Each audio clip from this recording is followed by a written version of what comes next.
ஒரு அமைதியான காட்டில் எல்லா விலங்குகளும் பறவைகளும் சந்தோஷமாக வாழ்ந்து வந்தன. ஒரு நாள் ஒரு பெரிய யானை அந்த காடுக்குள் வந்தது. அது பலமாகவும் பெரியதாக இருப்பதால் அதற்கு மிகவும் பெருமை.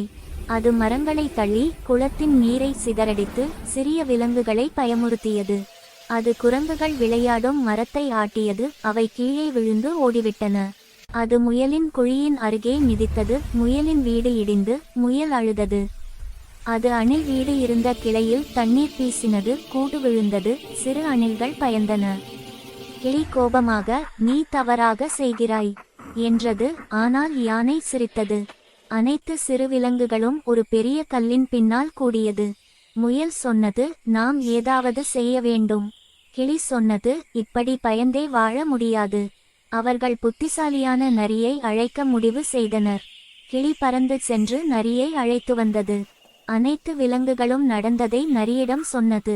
நரி அமைதியாக கேட்டு புன்னகையுடன் சொன்னது, கவலைப்படாதீர்கள், அவனுக்கு ஒரு நல்ல பாடம் கற்பிப்போம். அவர்கள் எல்லோரும் குளம் அருகே சென்றனர். நரி மண்ணில் ஒரு திட்டம் வரைந்தது.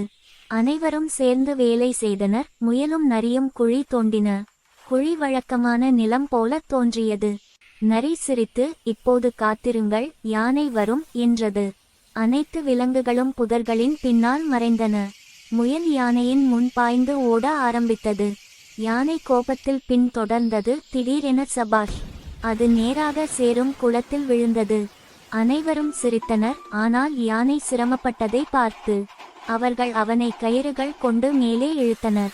யானை வருந்தி மெதுவாகச் சொன்னது, மன்னிக்கவும், இனிமேல் யாரையும் துன்புறுத்த மாட்டேன். அந்த நாளிலிருந்து காடு மீண்டும் அமைதியானது. யானை மென்மையானவன் ஆனான். அது சிறிய விலங்குகளுடன் விளையாடி தன் உணவையும் பகிர்ந்தான். எனவே பெருமை உன்னை கீழே தள்ளும், அன்பு உன்னை உயர்த்தும்.